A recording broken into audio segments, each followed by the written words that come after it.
Hello and welcome to Game Pass Forever, a standalone segment of the Outside is Overrated podcast. Each month, we discuss a game off the Xbox Game Pass lineup as voted on by our Patreon supporters.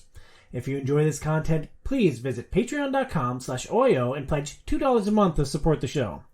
Outside is Overrated is presented by Premier Health. Check out their website at premierhealthmn.com. That's premierhealthmn as in Minnesota.com. I'm your host, Tom Silacic, and we're excited to do something relatively new with this episode. We're still doing Game Pass Forever for 2 more months, but we're doing the first of 2 parts on Lies of P. We've got the Hobby Box, Joe Burns. Yo. Dr. C, Casey Aline. Hey, what's going on, everybody? And friend of the show, Mike Mathwig. Evening. All joining us here tonight for this game. This month we're discussing Lies of P by Korean developer Neowiz. Released September 19th, 2023, Lies of P is the 3rd console title by the developer. It has a Metacritic rating of 84 on Xbox. Inspired by Souls games, in Lies of P you play a dark version of Pinocchio on his quest to become human. The city of Krat has fallen to a robot, puppet uprising. You have to slay enemies. That was a funny joke, you guys can laugh. You have to slay enemies, find weapons, upgrade your skills, thank you, Burns, and take down big bosses to build your stronghold and save the day. The core gameplay loop consists of moving down a corridor, killing all the enemies in the way, unlocking a shortcut to the end of that hallway, fight a boss, return to Hotel Krat to upgrade your stats and tools, and repeat for 28-ish hours. Burns, I don't believe this is hyperbole. You hate everything Souls-like with a burning, fiery passion. How desperately did you want another game to win our last Game Pass Forever title? Not quite everything. I do have a very soft spot for Bloodborne. Granted, I have not gotten anywhere close to completing it, but no, I would have rather had anything else that was on the list last time win than this at this point. And jumping into this game for the first time, I was still a little raw from Elden Ring apparently, and my experiences with that because I was very quick to anger, frustration, and madness jumping into this game. Yeah, I could tell. I can get those from our text messages that we share back and forth as we prepare for the show.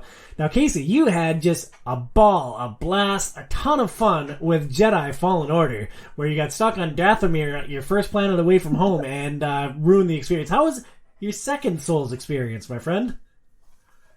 I'm trying to resist the urge to hate it. Great! But Great! This is going to be an awesome discussion. It's very tough. I mean, so far my experience has been a lot more frustrating than it has been fun. Awesome. Well, to counterbalance you two wet noodles, I'm glad we have Mike here. Mike, you are a noted Souls enthusiast. How do you generally feel about non-FromSoft forays into the genre, and what were your expectations for Lies of P? They've varied quite a bit from the good, like Neo's pretty good, to really not good, like the first Lords of the Fallen. So, it's hard to say. And with this one, it's a developer I know nothing about, I've never heard of before this game. And it's based on a 140-year-old children's book, so I really didn't know what to expect coming into this game at all. I don't think any of us did, but the game was getting some good press coverage, and I was excited for a new Souls-like experience. Let's start by talking about the onboarding. Souls games are notoriously poor at getting players up to speed. Burns, did Lies of P give you the tools to jump in and start slaying puppets? So I'm conflicted on this. It did, and it didn't. I think initially stuff is explained actually, better, I think, than Souls games in a lot of ways, because with like Souls games, they depend upon a lot of the times for like hints of what are or explanation of systems. You just have to like touch the thing on the ground and it'll pop up. And so you're kind of beholden to seeing that. At least that was a lot of what it was in Bloodborne. It might have been a little bit different in Elden Ring. No, I think but I still think they used a lot of that. So I think the problem that it ran into a little bit was that sometimes it would tell you some of this information, and there's a lot of other games that kind of run into this same problem too, where it will tell you a lot of things kind of like back to back to back to back, not necessarily when you're using that stuff. And so then it got to the point where like you're fighting the boss battle, and it's like, okay, what the heck other like abilities do I have other than the hard attack, the soft attack, and the dodge? Because I didn't need to use anything else against any of these other enemies, and now I don't remember what the hell Fable Arts were. And so I think that was the one thing that I ran into. And it's not like, I mean, I played all of that within an hour, from the start of the game to attempting to fight the first boss. And so and like I said, there's lots of other games that make the same mistake in like the tutorial section. So it's not like it's something that, this new studio, committed. That's not something that longer standing developers have made. Yeah, Casey, for you, this is like the third video game you've ever played. How was the onboarding for you? I think it was fine. Yeah, I agree with a lot of what Joey said, like where it just kind of, they flash like, oh, by the way, you can do this. And then like you're not necessarily using that skill right away when they show it to you. And then later on down the road, it's like, oh crap, I remember, how do I do that? But I mean, the controls are straightforward enough. Like I remember that first boss fight, like I would perfect parry, and like the boss's health bar would all of a sudden be glowing white, and I'm like, crap, what the heck do I do? And like I tried, figuring it out, but I couldn't remember what the heck to do when the boss's health bar is glowing white. And as far as I know, I'll never figure it out. I don't know, because it flashed that one time really quick. That I remember. You hold down the hard attack button, so the right trigger, and you'll do a strong attack that will take advantage of the stagger, and then it'll put like a red symbol on it, and then you need to do a light attack, to do a finishing move, which 9 times out of 10 doesn't finish the enemy, but it's just a strong attack that takes a lot of health off. Yeah, it's kind of one of the most important like mechanics in the game. It was featured prominently in the Game Informer article you shared, Casey. That was the stagger meter. I just remembered you like the reason I shared that, like I glanced over that article pretty quickly, but the reason I shared that was because you were like, oh, you don't have to block in this game. You just run around and you roll and dodge. And I'm like, well, yeah, okay, that might work on the first boss, but I promise you there's a point in time when you're going to have to learn how to block and perfect block and do all the other stuff that this game forces you to do. And I disagree. I got through the White Lady on my own merits with very limited perfect parries. But Mike, let's jump to you here. You played, I presume, everything in the Souls catalog, everything in the Souls line. How was the onboarding of Lies of P compared to some of the other popular games in the genre? Well, because they were smart enough to not try to change up too many things or hide their influences, it was really easy to slide into. Because I mean, you've got a red health bar, you've got a green stamina bar, you've got a blue magic equivalent, you've got a light attack and a heavy attack, you've got dodge as a circle. I mean, it feels like this type of game, and so you can just roll in and start paying attention to the world building and, the details and fiddling with the stuff that is different, like the arm abilities and things like that. So yeah, it was seamless, really. Yeah, I mostly agree with you. I thought they did a pretty good job. Brinzy, did you have something to interject? Well, it's a little bit of a tangent, but so I know Tom's mentioned it a couple of times, Mike, that you're a Souls enthusiast. How many times have you beaten Elden Ring? 472. And how many of the Souls games have you platinumed? Because I feel like that's a good stat to help bolster your credentials in that sense. Well, I finished Elden Ring 5 times with 5 different characters, and I did platinum it, if that counts. It's only when I platinum, though. I mean, generally I only play them once, except for Elden Ring. I played Bloodborne twice, though, to be fair. And I'll probably go back. I want to play Sekiro again sometime. Ugh. Now that I think I'm a little bit better at it. So, and I played all the major From games, plus the Neos and the Wolongs and the Steel Risings and Mortal Shell and etc. Well, if Elden Ring's at the top of the heap, like where roughly would you put Lies of P in like the entire stack of Souls games? Is it near the top, middle, bottom tier? Like, it's not at the top, but it's certainly not the bottom. I'd say upper middle. It's a good version of this. It's just a little rough around the edges. There's just details that I think with more experience they could really improve and make a classic. But, this is their first attempt at this kind of thing. So I thought they did really well when you consider that. Yeah, for a first attempt, it is pretty outstanding. Just putting a final point on the onboarding, I thought they did a really good job, but like Burns isn't wrong. Like there's a lot of systems. Like I still don't know what are the arts that you use, the blue bars across the top. Are those the Fable arts? Fable arts. Yeah, that's I Fable. almost never use those. When you start up the game, you choose an approach to combat, either strength, dexterity, or balance. Casey, what form did you choose for your beginning base? I went with strength. It just seemed I have almost zero experience with Souls games other than Jedi Fallen Order, so for me, I usually kind of go towards more tanky characters, so strength just seemed like it would be a good fit. And I don't know. I know you can change your weapons and stuff later in the game, so I don't know if like choosing strength gives you certain base skills, and then you could just kind of adjust the way that you fine tune your weapon later or what. But like I don't know if maybe I'll just be able to switch if I don't like strength to a more dex style build in the future. I'm not really sure how that's going to work yet. Well, Burnsy, you and Casey are yin and yang, so you go the exact opposite end of the spectrum?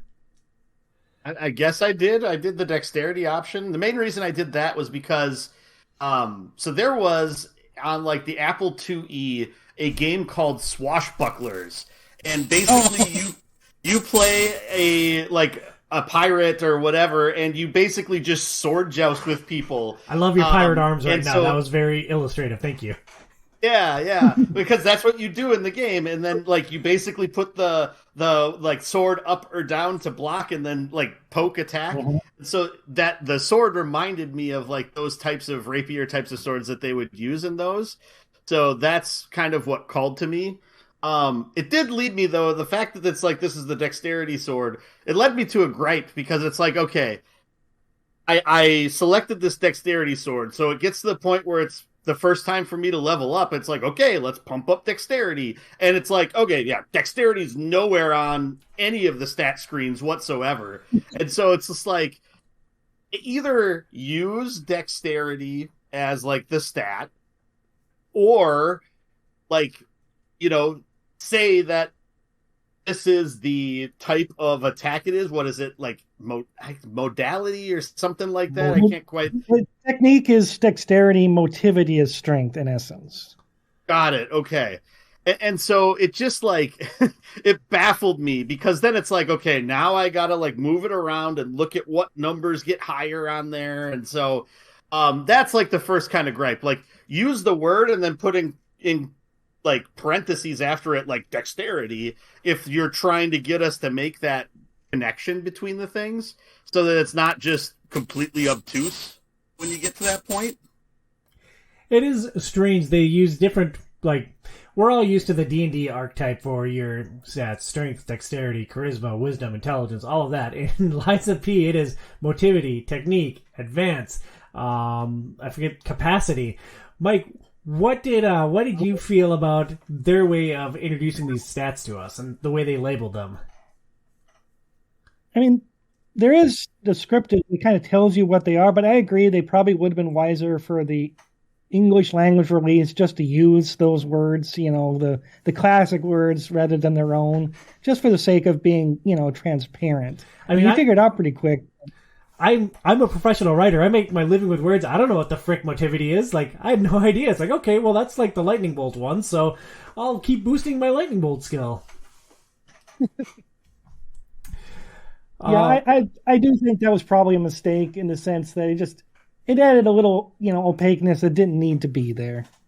So, Birdsy, how did that impact your leveling up?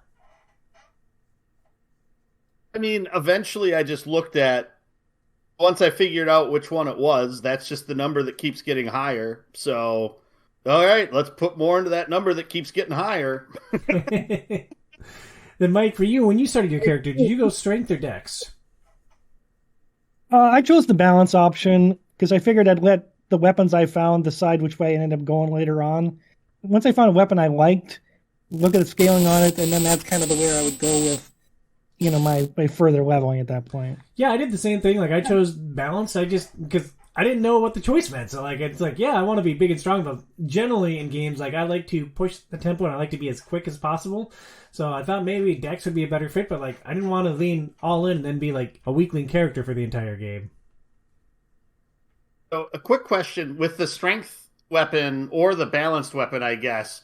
When you do the heavy attack, does that do a bounce back also, or is that only with the dexterity option? I don't think the other ones do a bounce back the base weapons, if I remember correctly. I haven't used them in a long time, but I don't think they do. I almost never used a charged attack with the saber, and I use the saber for 90% of my time, so I didn't set up a lot of critical hits. It's not even the charge attack; it's just hit the heavy attack, and it does like a jab, and then you jump back a little bit. Oh, It's interesting. No, it definitely doesn't with the strength build. The strength build is super, super annoying. Like, that first boss, I would block, and I'm only able to get like one attack in, and if I like hit the button twice, it would swing twice, and then I would get hit on the second one every single time, and I couldn't throw another block in between there.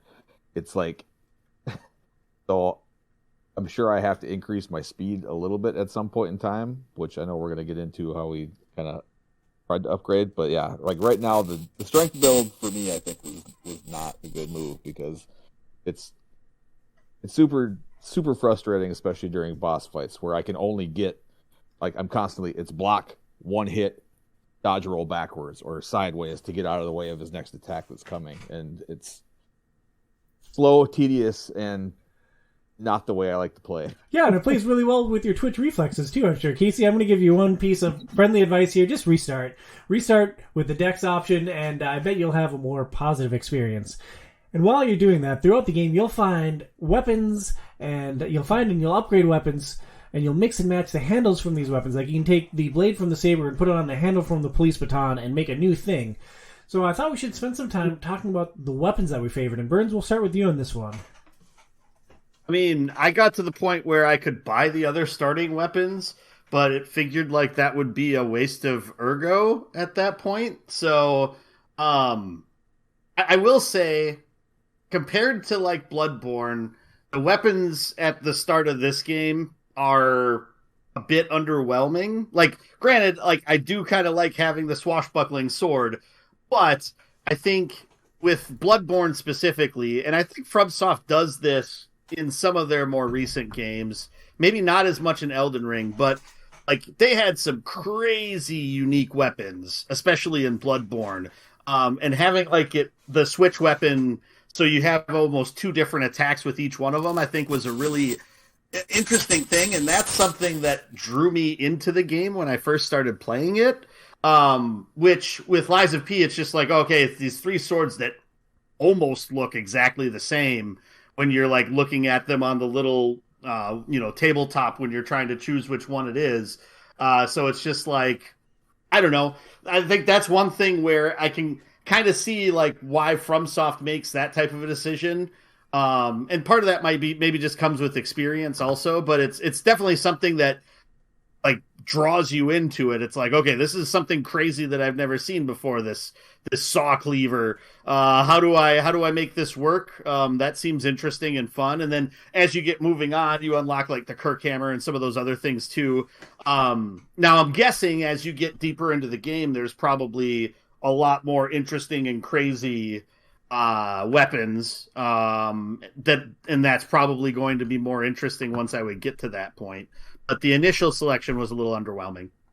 Casey, have you gotten to a point where you get to mix and match anything yet or change any of your weapons up? No, I'm pretty much the same spot as Joey on that, where I saw the vendor where you could buy just the base weapons, so I didn't feel the need to switch anything up yet. So I know, like, in the future, I'm hoping there's something that is better. I'll say my piece, and then Mike, you can go on a dissertation about the wide variety in this game. For my part, I'd estimate I'm 60-ish% of the way through the game. I'm on Rosa Isabella Street. I found an array of weapons, maybe a dozen or so to alternate between, ranging from the big, heavy, slow things to very small, very quick weapons. I used the saber about 90% of the time early on. A couple of times when I'd struggle with bosses, I'd try different things. I had to use the police baton to beat a dude with 2 shields because he just seemed a lot weaker to blunt weapons. And then eventually, I discovered 2 elemental weapons, the acid sphere and the fire dagger. And the fire dagger was sweet. I'm always partial to fire damage, but it was the reach was so short in it, like you had to be right up on somebody. And one thing that I really appreciate in this game is taking the blade from one thing and the handle from the other. There's a big, slow pipe wrench that you find, which looks cool, but it's way too slow for my taste. So I took the fire dagger blade and put it on the big handle, and now that's like my long reach fire weapon, and I use it primarily everywhere I go. When I need something a little quicker, I still go back to the acid sphere. But I found the elemental weapons are very much to my taste in this game, to the point where when I found the respec tree, I'm like, oh yeah, let's pump up our advance and really maximize that elemental damage. Mike, your thoughts on the weapons and some of the combinations you found and used through Lies of P? Yeah, looking at the list, there's 40 weapons all told, I believe, in the game, or 42 or something like that. There are a lot of weapons for a game this size, so I was constantly swimming around and just trying different things out because they give you a lot of weapon upgrade material. So you can upgrade everything, up to a certain point without even sweating it. So I fiddled with a lot of weapons, and eventually I think I finished out the first playthrough using a greatsword, the 7-coil spring sword, which has a great special. But I used probably a dozen weapons easy at various times, so there's a lot of really cool stuff. There's an umbrella sword. Yeah. There's several giant hammers. There's a spike club I love.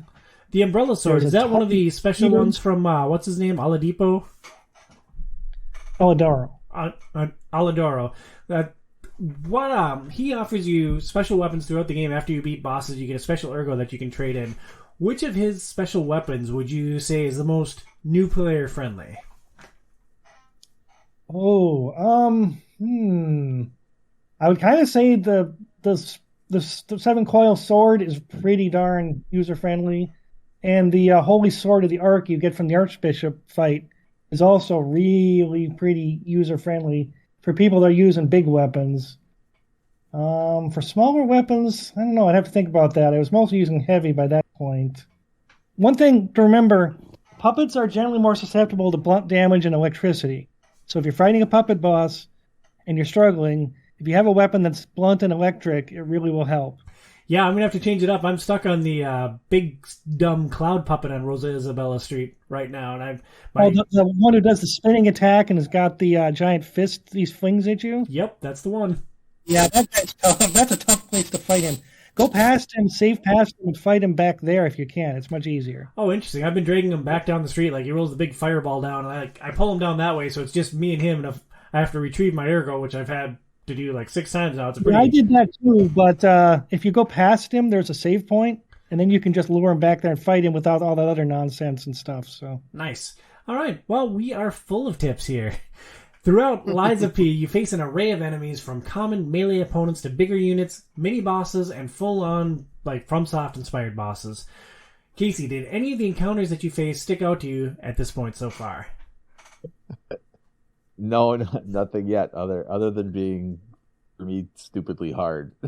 Casey, you need more speed. Like, you gotta ditch the big heavy weapon. Like, you gotta find something that is smaller and quicker and gives you a lot more mobility. That is my advice for you, my friend. Bernsey, any positives from the enemies so far for you? I mean, the first boss fight is definitely a Souls-like boss fight. So, I think one of the biggest frustration points with the very beginning part of the game, because really up through the first boss fight is basically a tutorial. It seems like, which isn't atypical of a lot of games, or even really Souls games, because a lot of the times the first area that you're running through is really just getting you acclimated to what the game is. But it's just all of the enemies in that first area are so easy. It's a cakewalk to get through all those puppets, and really even past that first boss, which is the Puppet Master, the first time you fight him, because I think he comes up again later on. Parade Master. Oh yeah, Parade Master. Sorry, that's right. And so it's just I just wish that there was like a little bit more, like there's like a kind of a mini boss sort of in the leading up to the Parade Master. I wish that was a little bit more difficult to kind of get you sort of into that mindset. Because it feels like, remembering some of the other Souls games I've played, like those mobs are usually, even though you can get through them relatively decently, they're still usually pretty difficult before you even get to a boss. Like, especially Demon Souls, the remake, when I played that, like, I mean, I got destroyed by just like little like peons because of how they attacked and how you would get combinations of them. And it feels like in Lies of P, it was like 3-4 quick attacks and they're dead. 3-4 quick, and it's just like bam, bam, bam, bam, bam. I just rolled through everything, and then I got to the Parade Master, and it was just like, oh no, yeah, you're not just getting better at Souls games. You just weren't challenged until this point. Now, like, let's fight this boss 40 times until you can beat him. I think it's funny that your solution to make this game more enjoyable, when it's already like one of the toughest things I've ever encountered in a game, is to make it more difficult in the beginning. Which I get it, it's a Souls like, and we're gonna get into it, I guess, maybe in a little bit. But like, how about making it less difficult? You can have the peons that you have to fight in the tutorial up to the boss still be weak, and then that first boss maybe just not be quite so GD hard, like, let's ramp into it a little bit. Let's, by the 4th or 5th boss, maybe then we can start like pissing people off, instead of like, I'm 4 hours into this thing and I don't know if I ever want to play the goddamn thing again. So... Burnsy, given your experience with Elden Ring, how much do you think Casey would enjoy Margit, the Fell Omen? I mean, you'd hate it. Like, the Parade Master, we all beat him, at least, or it. I don't know, them. It took me like 16 times, but yeah. It took me. I'm pretty sure it took me more than that. So don't feel too bad about yourself, Casey.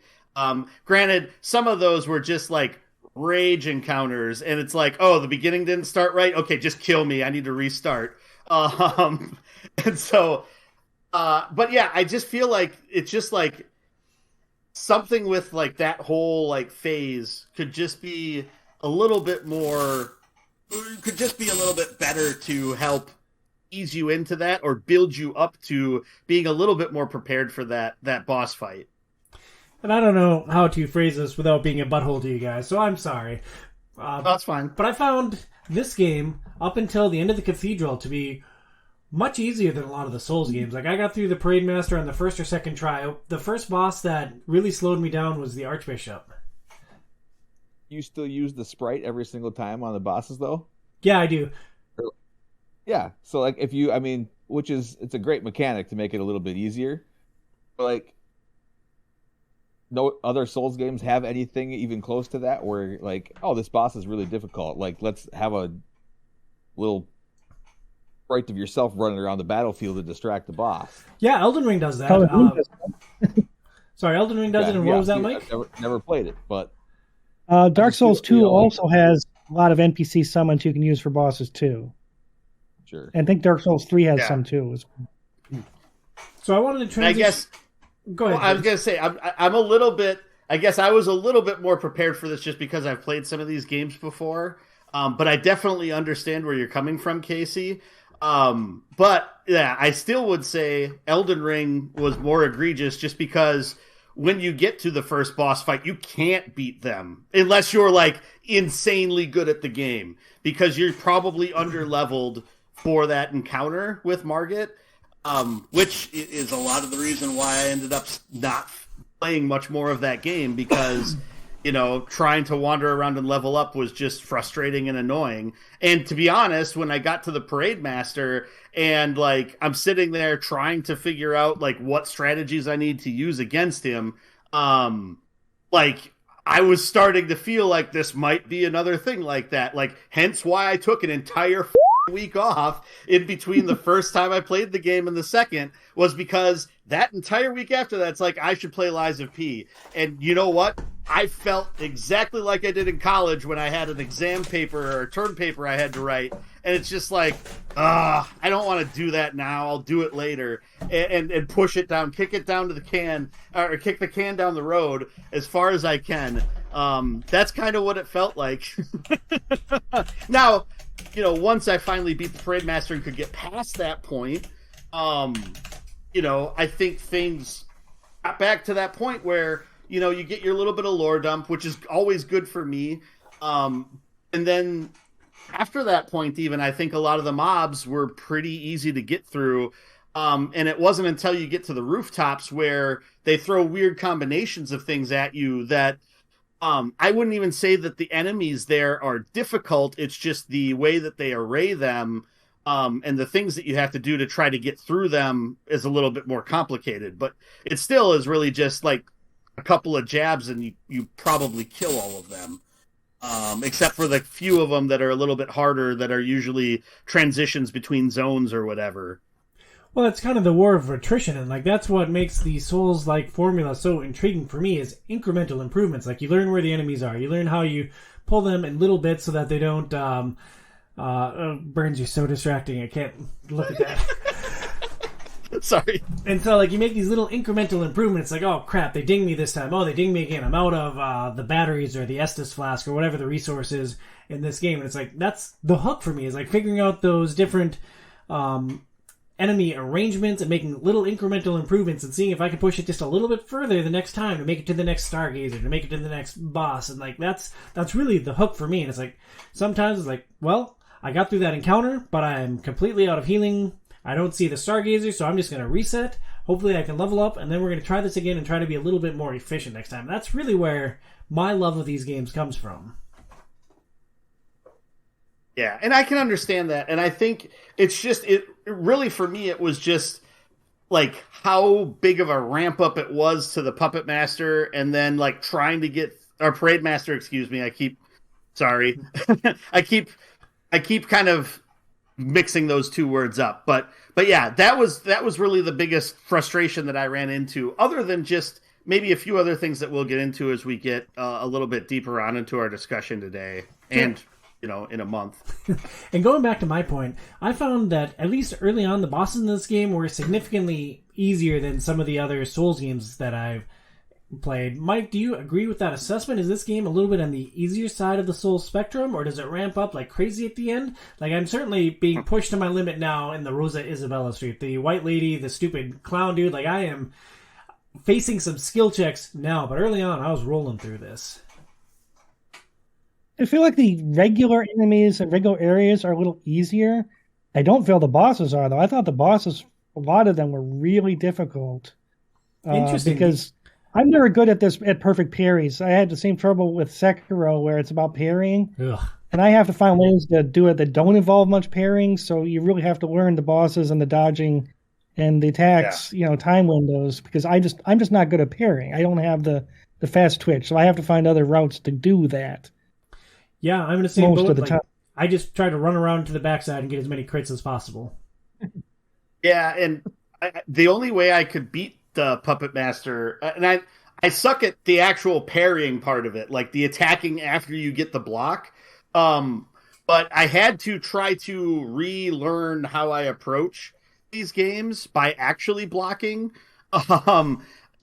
Without having a sword or a shield, I got used to that when I was playing Demon Souls. Granted, that didn't go super well either. But I think it was one of those things where it took me a while to kind of get into that mode where it's not the best option to always just dodge roll away. And that sometimes you really do have to block in order to create an opening for yourself. And if you time it right enough times, then yeah, you can get the stagger on there, which I think I got a stagger in once on the Parade Master, but then I was so surprised I couldn't do anything else after that other than just be oh, okay. So, but yeah, but when I finally beat that guy, I sent you guys the picture of it. Maybe 5 HP was all I had. There was the slimmest amount of red on my health bar left when I beat that guy. And it really just came down to I had, maybe a tenth of my health bar left. And it's just okay, I just need to melt the guy. and hit him with as much stuff, and hopefully an attack doesn't kill me because I just need to be done with this guy. Yeah, more aggression is usually the answer. Out of the common mobs that stood out to me, there's some creepy babies. I thought those were kind of interesting. Like, they come crawling at you, and they usually have some clever traps that they use with the creepy babies, so that was kind of fun. There's some kamikaze, like, little girls. That's kind of interesting.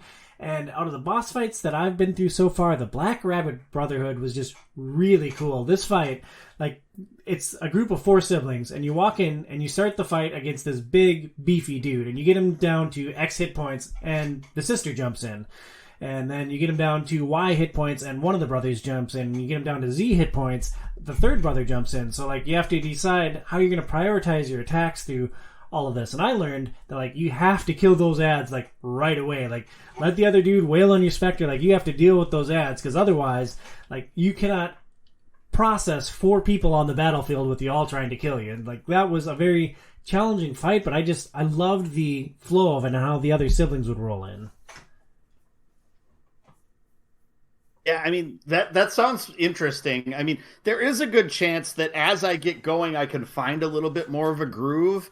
And maybe it's just finding a weapon that vibes with me more, or at least my playstyle a little bit more, or getting some of the blocking down a little bit. My second sort of foray into the game was definitely less rage-inducing than the first one, for sure. And, you know, I started to get into a little bit of a rhythm, so I'm hoping that continues to carry forward through more pieces of the game, but we'll just have to wait and see. I hope you can get into this, because, like, I think that this is a Souls-like game that you could really enjoy, Burns, because the story is pretty interesting. We'll dive into that more a little bit. Mike, you have... Oh, go ahead. I wanted to give one piece of advice I have learned about the blocking. If you're going to try to do the perfect parry, it works better if you block a little earlier than you think you need to, and then don't try to tap at the exact right moment. Go a little earlier and hold it. There's a little bit of a delay, so hit it earlier and then keep your finger down and hold it longer, and you have a much better chance of the perfect parry. It's not Sekiro where you just have to quick tap with an exact rhythm. It's a little different timing. And that's interesting. What I've found with a lot of my blocking, I suck at the perfect parry. Like, I'm really bad at it, but I will almost always start my block as soon as they start their motion of attacking, and a lot of the enemies have, like, a delayed attack. Like, they'll have this big, exaggerated swing. I'm like, oh, crap, I started way too early again, so I drop it, and then I tap it again real quick and try to get it right before impact. And that seems to help, and at least usually I have my block up for an attack and don't eat a ton of damage that way. But, Mike, you played this... Oh, go ahead. I just wanted to jump back on because we were talking about, like, the types of enemies. That is one thing with the very early parts of the game also. It feels like in a lot of the other games that I've played with this, there's a little bit more of, like, a wow factor to some of the, like, the designs of the enemies that you're fighting early on to kind of draw you into it. And while it is kind of cool right away at first when, like, the first puppet that you fight is basically a policeman-looking puppet that has a go or stop sign, and he's attacking with that. And it's like, okay, that's kind of cool. That's kind of interesting. But then eventually it just, like, you fight, like, 5 of those, and then you fight another puppet that looks kind of similar, and then, oh, it's another puppet that looks kind of the same, but he has a gun. And it's just, like, it feels like in a lot of these other games, there was more kind of interesting and varied types of enemies earlier on, too, which I think also helps to just sort of engage the player in interest a little bit more, which is another thing that I kind of bounced away from a little bit at the start of the game. Like I said, where I ended up stopping is where you start to get into where, like, they're throwing bombs at you and you got the guys that just sort of do the charge attacks at you. So, you know, it's starting to get more into that where you really have to think about positioning and when you need to go and when you need to dodge types of things. So that's some more engaging stuff, but it's not like the enemies themselves look interesting yet. But a lot of the stuff that you were mentioning does sound like it's a little bit more intriguing that way. Yeah, the mobs more definitely varied. The mobs definitely get better as you press further into the game. But Mike, as someone who's experienced this entire game, seen all of it, you're on New Game Plus, like, what are a couple of the highlights that stick out from the different enemies, whether bosses or standard mobs? Well, I really like the boss designs for the most part. The weird policeman puppet with the spinning head, or the archbishop who is absolutely horrifying. Or there's a guy called Champion Victor who's basically a wrestling champion that you fight much later in the game. Just really great designs of most of the bosses. I really think they kind of knocked the design aesthetic out of the park. And the basic enemies, they're fine for the most part, but they're not too fancy, although it does get better once you get out of the city the first time. But I love the boss designs. Yeah, they're pretty remarkable. One of the ways that this game takes inspiration from FromSoft is the use of a prosthetic arm similar to Sekiro, which we've already referenced a couple of times. In Lies, they're called Legion arms. Mike, which of these Legion arms did you favor, having sampled the full suite of them? Oh, it's the puppets. The puppet string is actually overpowered once it's fully maxed out. It really is. It's absurdly useful once you can have its full ability set. Well, is it overpowered, or like they all super powerful once you have them maxed out? Because like I use the Flamberge for life, and like I love that thing. I think half of them are really strong when fully developed, and half of them are decent when fully developed. The Flamberge is really good. The Aegis shield arm is really good, and the puppet string is really good. I didn't think the other ones really are up to that level, even when fully developed. So, as you're developing and leveling up the weapons, do you get more uses out of it too, or are there ways that you can do that? Because that's one of the things is, the first one you get is kind of like it's very much like the Sekiro, like grappling hook a little bit, but you can use it to pull enemies towards you. But it's like you get 5 uses, and then it's like, okay, well, I've still got all this health in all my health pots, so I guess I just won't use it until I find another Stargazer, I guess. So is that something that pretty quickly you start to unlock more uses of that, or ways to regenerate uses of that in between going to the Stargazer? I'll try to answer that first, and then Mike, you can tell me if I'm right or wrong. The way you get more use out of your arms is through advancing or leveling up your advance skill. That's what controls your Legion points. So like I use the Flamberge, so like however long I hold down my flamethrower, that's burning my Legion point by point by point by point. So if you put more points in advance, you have more Legion points to spend. And I don't know if they get more efficient as you level them up more so that you get to use it more. But for me, that's one of the reasons why I so desperately wanted to respec and put more points in advance. Got it. Well, plus, as part of your character development, you can spec for things that, like, you get an automatic regeneration slowly of your Legion arm, or you get Legion arm energy back when you kill enemies, or you get a natural bonus to your Legion arm energy. It's all part of the quartz. Like did you know what the name of your develop? Yeah, it's the P organ, I'm afraid, but like a lot of the choices there can affect how you use your arms and stuff, depending on what choices you make. Do you use your P organ without your arms? Frequently. I mean, I'm not going to. Well, I didn't want to go down that road. So how do we each structure our... Well, Casey, I didn't give you a chance to answer this. I'm sorry. I just rolled into the next thing. That's all right. It's not very exciting because I didn't really do much of anything yet. Is the puppet string the one that you get right away? The arrow and string thing? Yeah. So that's all I've gotten a chance to use so far, and I haven't been able to level it up because I'm just not that far into the game yet. Yeah, you need to change up your build. You need something with more speed, my dude. So, speaking of your build, I don't agree, actually, because I beat that first boss with a heavy sword. Your answer is jumping heavy attacks are really effective, and when you're using a heavy weapon, you're not aiming for anything except trying to get stagger, because if you build up stagger, those heavy weapons, once you stagger them, do really large damage on that fatal attack. And can you if you can use a heavy... Can you do stagger without perfect parry? I'm sorry, what was that, Tom? Can you stagger without mastering the perfect parry? You can. It's just not... With a heavy weapon, you can. I don't think you could do it with a lighter weapon. But the heavies, if you're using heavy attacks, you build up stagger fairly effectively even without the perfect parry. It's still slower, though. If you want to really be good at it, you need to get some perfect parries, too. There's a grindstone which you can use on your weapon, which also lets you perfect parry for a period of time after you use it. And for a heavy weapon user, that thing is critical. Good to know.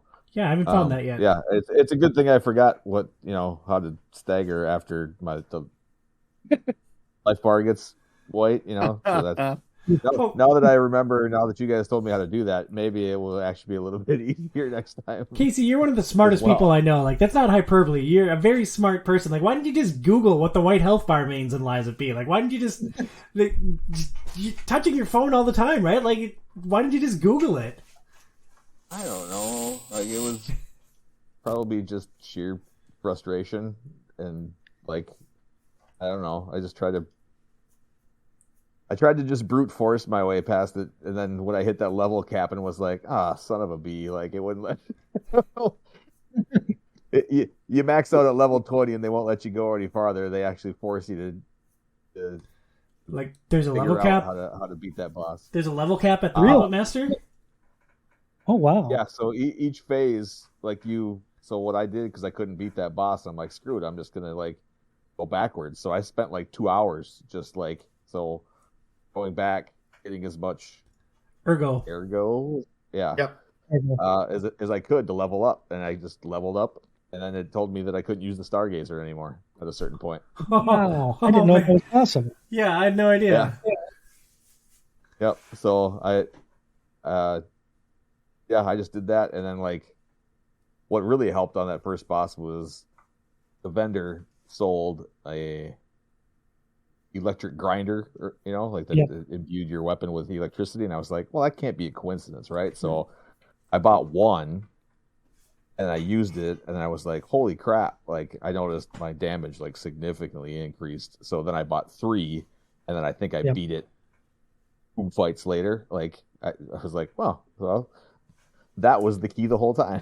they give you a lot of tools in this game. They really do. And puppets, so the puppet master would be weak to both lightning and to blunt attack. So if you use the police baton that you get from defeating that sub boss earlier, it would chew up his damage a lot quicker. One of the things that I had to do to get through the Black Rabbit Brotherhood, I had to load up on my throwables, and the last sibling that came out, I just pelted with thrown items because I was out of flamethrower by that point, and the only option left was just to chuck at him, and oh man, 4706, just chuck stuff at him and hope that it worked out.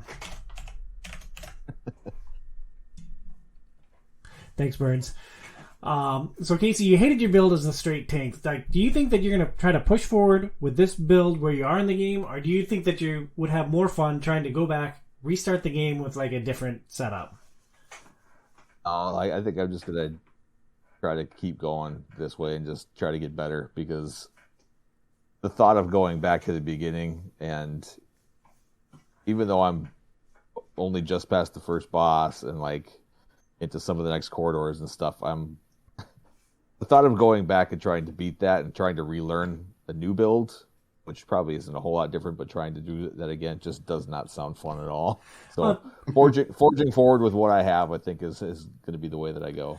It's interesting. I mean, I did a very similar thing to what you've done when I first played Dark Souls. When I really got into Dark Souls, the very first time I started as a pyromancer, I had just a stupid, terrible build, and somehow I managed to get past the bell gargoyles by just bashing my head against the wall a billion times.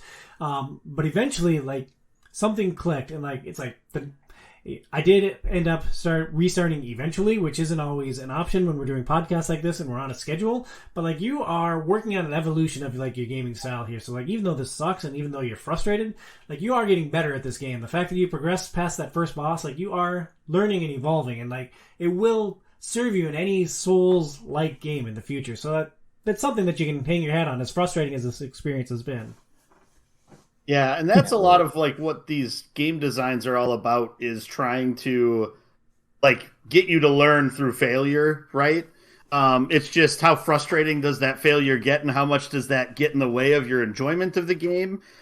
Which is why I always bring up the frustration to fun sort of ratio. And when that starts to go way too much towards the frustration, then it's hard to play the game anymore. One thing I wanted to point out, Casey, I'm guessing you noticed it, but I'm not sure if you did, because I forget about them a lot of the times. But a lot of times you'll find in the environment ergo crystals or various different sizes of them, and then when you consume them, it basically just gives you free ergo. I don't know if you notice that or them or not, but that's a good way to sort of get more of that when you need the ergo to either level up or buy something. Yeah, like if you're just 100 or 200 short of a level, that's a great opportunity to pop those and get yourself over the top. They give you a huge amount of those things. Huge. Yeah, I've been using them Okay. nonstop, so I don't hoard them at all. The second I get them, and I usually... You could maybe hoard them a touch more than that. Bernsey, what kind of a build did you do, and what gripe does that lead you to for this game? I mean, it like I said earlier, it's really just right now I have the one weapon that I'm using, and so what's the one stat that makes the damage go higher on that weapon? I've been increasing that, and then I've been increasing my vitality so that I have more health. So now I probably will want to try to bump up the advance stat some more, knowing that that's what affects the arm and getting more out of using your arm. And once you find elemental weapons, like that also affects all your elemental damage. Like maybe you want to build it now, maybe you don't. For my build, I did mostly motivity early on, plus lots of health, and then capacity to keep my movement as quick as possible. I made a note here that I wanted to put more points into advance, but eventually you find a tree that lets you respec for a resource, and it's like, that was the point where I finally got my advance up. Like, I managed to grind my way to that point, largely with the saber, and then I got to the respec. I'm like, awesome, I have a couple elemental weapons. This is perfect. Advance, advance, advance. Now, so my gripe that I had at this point was, is there anywhere, because I know in both Bloodborne and Elden Ring, there was a button when you were in the menu looking at the stats that you could click, and then basically you could highlight pretty much every single stat, and it would break down what that means and what that affects. Is there anything like that in Lies of P? Because I tried hitting like everything when I was in that menu, and I couldn't find anything that explained a lot of that, which is why I had to learn from Mike that advance is what handles the arm and everything. And so is there something that allows you to look at that and what those all mean? I don't think so. That's one of those details. Like, that's one of the rough edges I was thinking about when I said that, was they don't have that extra information on the character screen that From has learned to, give you to make that learning easier. That they don't have, as far as I can tell. They don't make the games as easy as FromSoft. That's a condemnation if I've ever heard one. Mike, what did you focus on with your builds? Because eventually I found myself liking the heavier weapons I was finding better. I rolled into motivity with a little bit of technique, so I had some flexibility, plus capacity, just because the better equipment you find for your character is heavier. So you just had to keep kicking up motivity so that you didn't get too heavy. I tried to keep it below 60% at all times, so... Yeah, and like it's surprising that I cared so much about capacity, because like I've never truly worried about how much stuff I was carrying in any Souls-like experience, except for this one, because they make it very clear when like you equip this new frame for P, like it's like oh now you're slightly heavy, now you're very heavy. It's like that's gonna improve, or that's gonna change the way that I move. And for me, these games are all about movement, so like capacity was very important to me.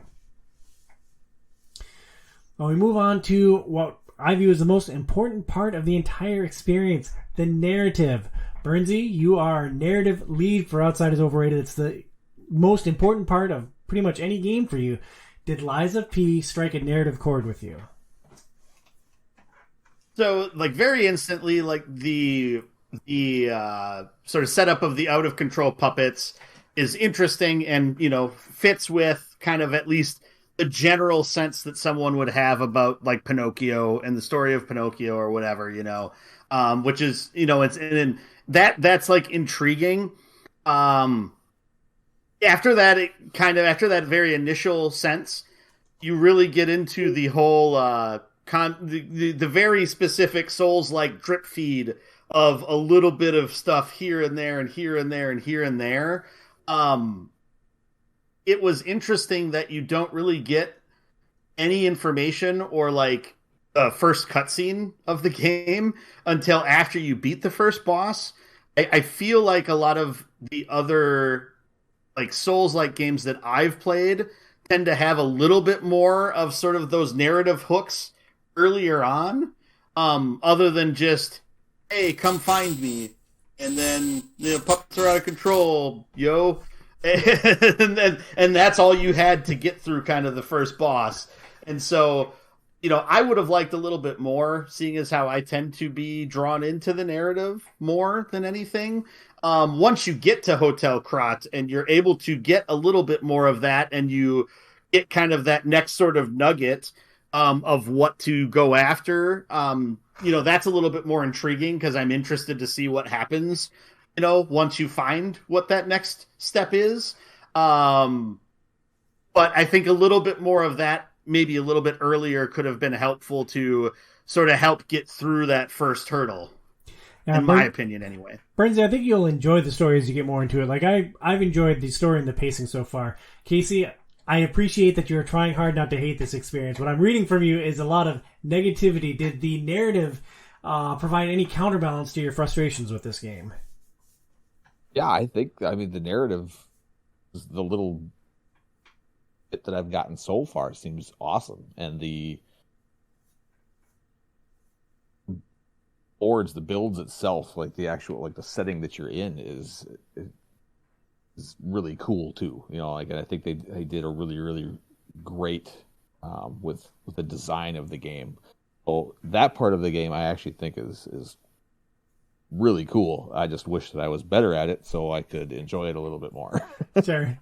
Well, Phoenix watched me play for like 10 seconds. She's like, "Oh, Robot Uprising." I'm like, "Yep." Well, yeah. Well, that part's of it has definitely been done before, but like it's interesting to think about how we fit as one of the robots, or in this specific instance as a puppet in a Puppet Uprising. Overall, I'm really enjoying it, and I'm expecting like a big twist at some point. Like, I don't know anything that's going to happen in this game, but I assume that we're going to find out that Geppetto is an gosh, I'm going to have to edit so much in this one. And that we're going to have to like probably murder all the humans that we've been hanging out in the stronghold. Mike, your takes on the narrative for Lies of P, as Burns is my favorite co-host ever. I really like the story. I like what they did. I mean, you're the only one who's far enough to have kind of got past the puppet uprising into the petrification disease portion.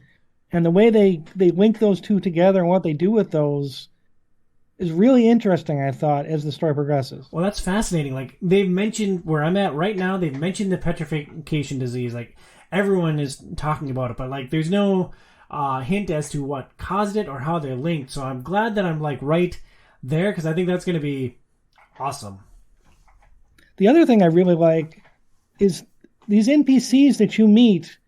A lot of them have their own little story arcs, and they do a really nice job in fairly small story arcs of giving them personality and some interesting development. I mean, Alidoro, Vanini, the weapon lady, what's her name? Eugenie, I think her name is. Yep. Mm-hmm. I mean, even the butler at the hotel actually has something come up with him that's interesting.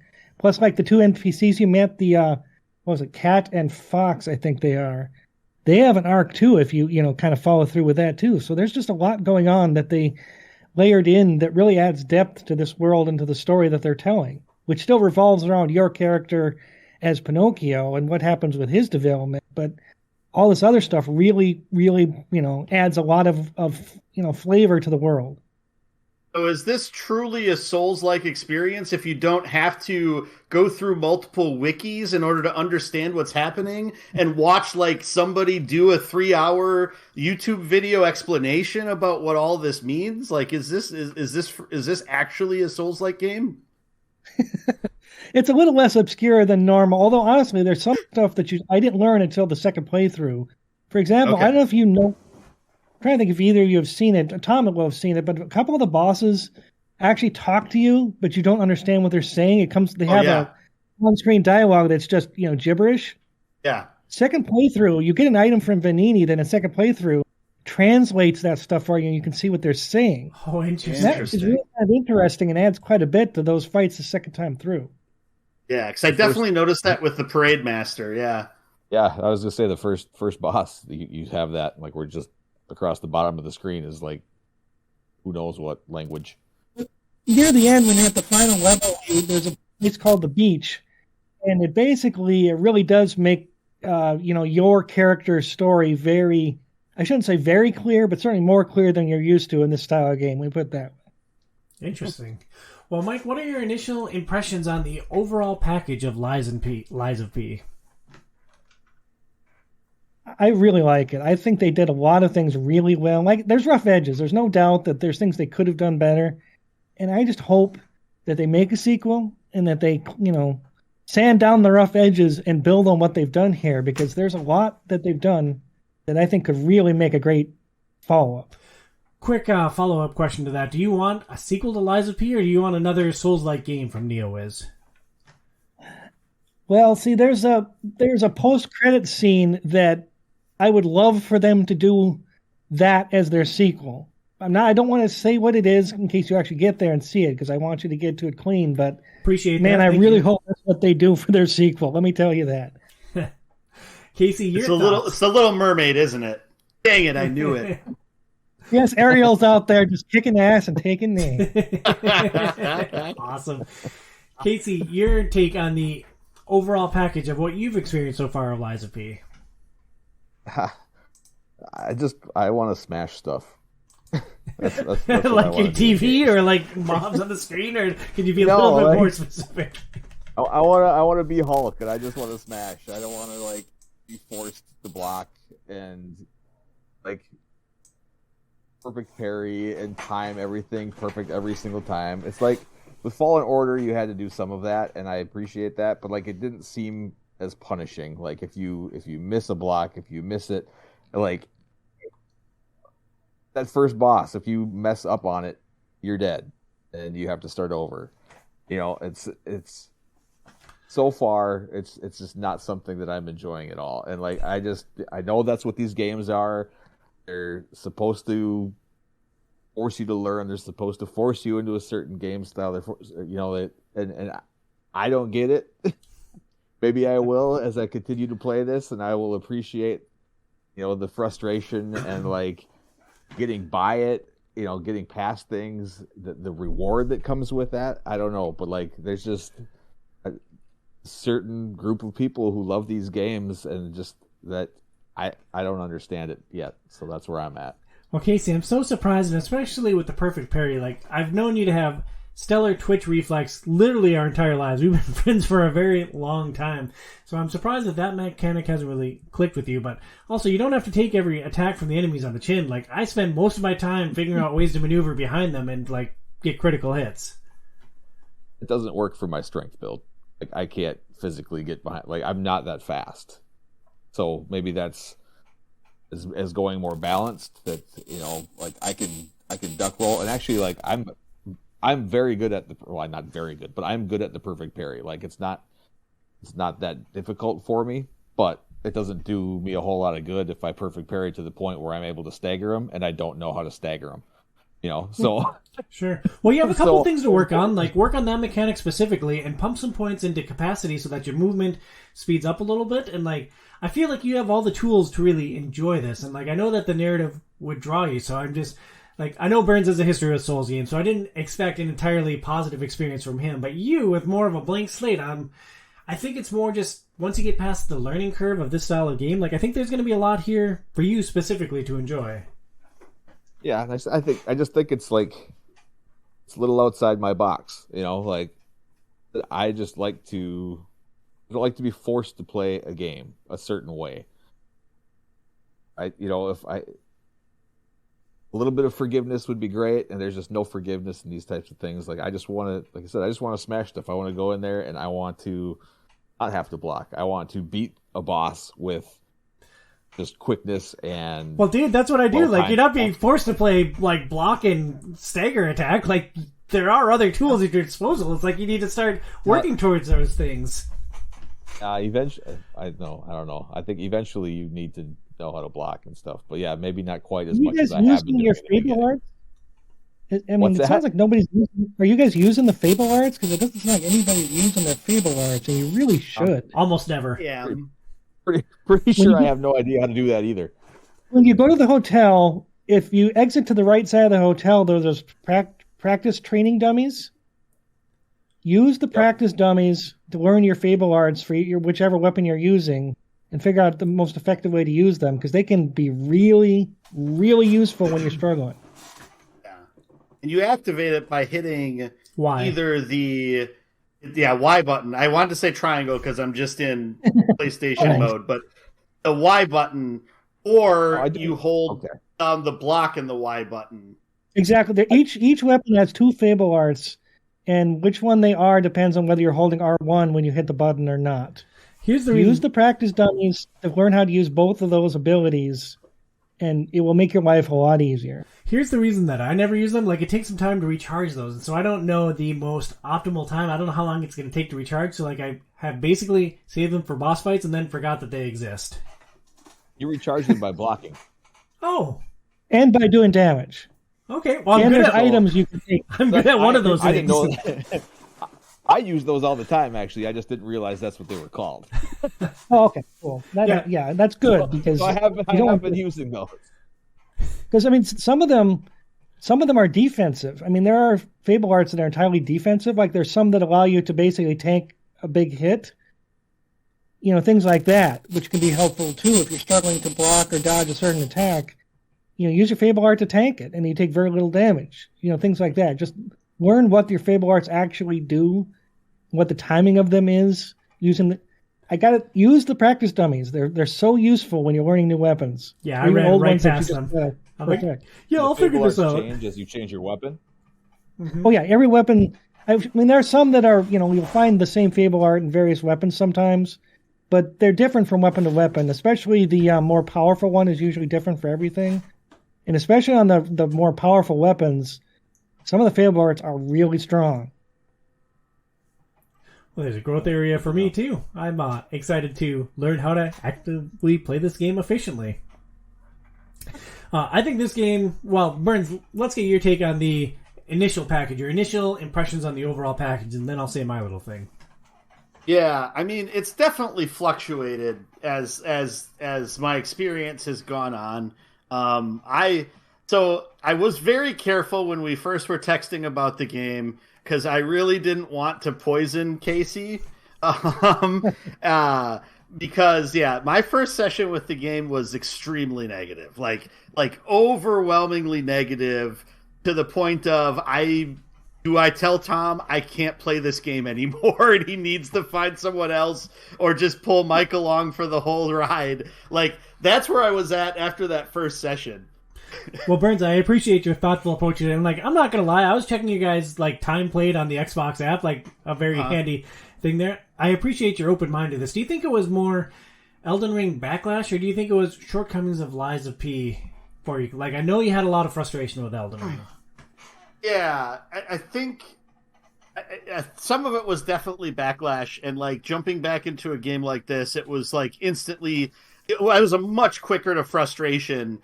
When stuff would happen that I didn't like, or I was definitely much more critical of a lot of things early on, I think because of that. So I think that definitely did play into it a good amount. As I got, through that next session of playing, like I started to find a little bit of that groove, and started to get, once I got a little bit more of the narrative and a little bit more sort of motivation as to what I'm working towards, I think that helped me. And then I think just that second area, as you're like moving out from Hotel Krat, is a little bit more Bloodborne-esque with how you're moving around, and finding different paths and so on and so forth. And then finding the like secret passages back, definitely helped a bit. To just sort of get an idea of like knowing how to navigate and knowing what you needed to do.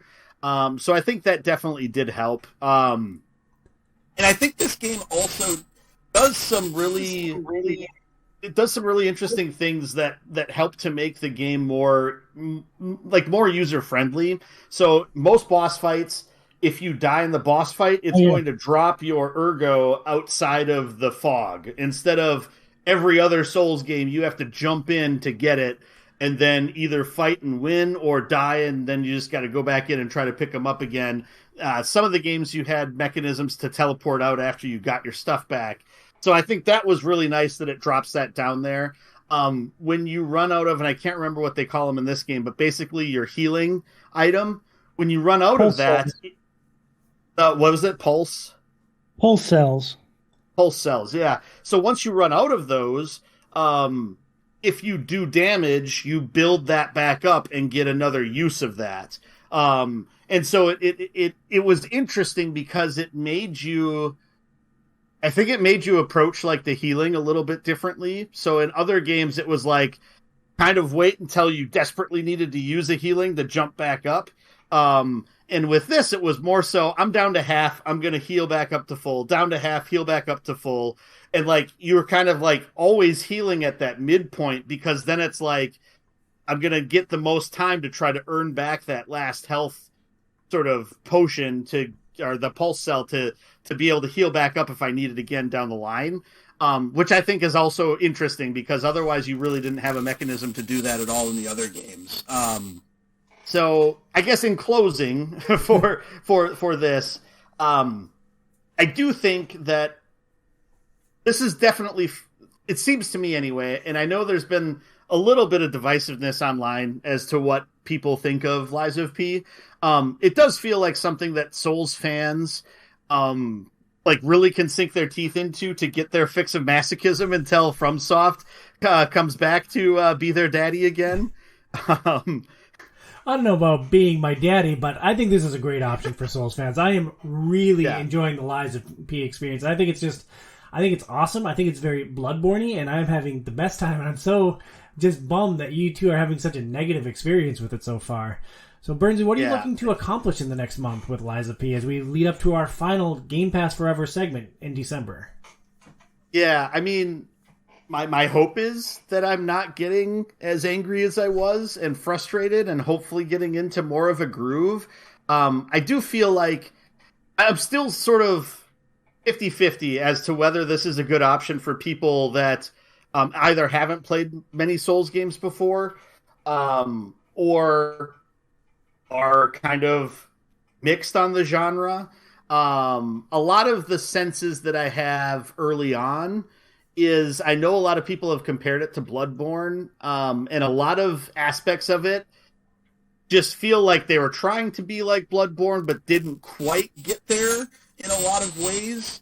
But that's not to say that as the game moves on, it's not going to, sort of change that or move away from that or become its own thing, that can kind of stand on its own and not be compared in a lot of ways to that. So yeah, we'll see when I put more time into it, hopefully I'll be able to have a little bit more positive experience. In Casey, you've been very studious throughout this hour plus that we've been talking about Lies of P. I've seen you jotting down all these notes. What do you hope to accomplish in a much more positive month of Lies of P? I mean, I'm just trying to get to a point where I can appreciate the difficulty more than anything. It's just, we'll see what happens now that if I can work on Stagger a little bit, and as I get a couple more weapons, hopefully things will open up a little bit more, and it'll be not quite as frustrating for me. And if not, then I guess I'll go back to Monster Hunter Rise and play a game where I really like the combat aspect and try to beat all the 5-star town quests. Yeah, well, I don't see you ever going back to do that, but I appreciate the sentiment. For my part, I don't know. I mean, if I play this game again and I put another 4 or 5 hours into it, and I'm still at the point I am right now, there's really no point in me continue on. And I know, we have a whole month until we record again. So if I'm going back to play a game, it's going to be Monster Hunter Rise, since that's the most frequent one that we just played. So unless this game really turns around for me, which I hope it does, because the narrative and everything else that goes along with it seems really, really cool. So I'm hoping that I can get into it and get better at it and advance farther in this game. I really, really do. Right now, it is a super frustrating experience. And I know I've been the Tom of 10,000 tips, and that must be exceptionally irritating for you, but I really encourage you to try to take some bite-sized chunks of this. probe a little bit forward, try to explore an area a little bit, then just warp back to the Stargazer. Make sure you don't lose that ergo, because like losing your resources for leveling up sucks. And just like take small bite-sized chunks, try to play a little bit every day, and just push a little bit further each time. Just keep iterating and building on it. But don't become a slave to, oh, I died and dropped 500 ergo somewhere and I need to try to get back to it. It's way far away. If it's like a smallish amount, at some point that becomes too small to really worry about. If you get back to it, great, but don't try to sacrifice everything to try to go and recover, because that number 500 earlier on is a lot, but eventually it's not much at all. So that's another thing, because I know I've fallen into that trap before with Souls games where it's like I desperately need to get back. I can't lose a single soul, and it's just like, no, you have to sometime let bygones be bygones and move forward. Yeah, I mean, I've already kind of learned that, because as you are trying to go and get that, the more you get hit, the less ergo is there when you pick it up too. So like the full amount is not always in that either. So like if you are getting hit on your way there, you're not going to have almost anything left by the time you get there anyway. So it's I've learned that along the way already. I haven't noticed a ton of degradation there. Like maybe I just don't get hit much on my ergo because I'm very, very safe. It's like if I'm constantly running backwards if things are turned against me. It's like, all right, I'm going to get as close to that Stargazer as I can to make this as easy to pick up. Yeah. Interesting. For me, I hope that I have the chops to beat this game. Like, I am looking forward to this next month. I'm unemployed at the moment, so I have a little bit more time to play games than I usually do. And I'm like, well, I hope that I can see credits roll on this. Mike, having beaten the one thing I saw, just to sort of put a button on what you just said, the game definitely does continue to ramp up the difficulty as you move on in it. So just gird your loins for that, Tom. Well, I'm always girding my loins, Burns. You know that. Mike, having beaten this game and being on New Game Plus, like, how long are the legs on this thing for you? Like, how much more time are you going to put into Lies of P, having already experienced the whole story one time? Well, I'd like to at least beat the final boss, because there's it. I don't know if you guys finished Bloodborne, but you know, on Bloodborne, the ending, there's a choice you can make that it affects who you fight at the end. No, we didn't finish it. We have no idea what you're talking about. Oh. Lies of P has the same thing, where what happens at the end of the game and what you do, there's decision to be made, and which choice you make changes how that happens. Well, I wish I'd made a different choice the first time, because apparently, and I had to look this up, the final secret boss is much, much, much tougher on New Game Plus, and I'm really struggling to beat him. So my only hope is that I can actually beat him and see, because I'm really curious what the other ending is. The first ending was very interesting. I don't want to spoil it, but I'm really curious what the second ending looks like, because it's probably very different. So that's mostly what I'm concerned with. If I can do that, I might go back a third time to see if I can platinum, because I think that's all it would take would be a third playthrough from scratch. So we'll see, but I don't know if I'll be good enough to beat this last boss, because it really does require some perfect pairing. And like I said, I'm just not good at that, so we'll see. I hope that I can beat it once and then look up the other ending, because like that is all that I have in me for games. Well, that's going to do it for the first part of our discussion on Lies of P. We'll be back next month in the middle of December with our complete thoughts on the overall package, and hopefully a much more positive take from both Burns and Casey. Thank you so much for listening to this standalone segment of Outside is Overrated. If you enjoy this content, please back our show on Patreon at patreon.com/OiO. We'll be back next month to finish our discussion on Lies of P, and then after that, we're moving to a new format with OiO Game Club, where all of our patrons are going to be invited to play the games that we're playing with and be a part of the show. So this is kind of a trial run leading up to that. I hope that's a very positive thing. Thank you so much for listening to Outside is Overrated. Stay inside, kids.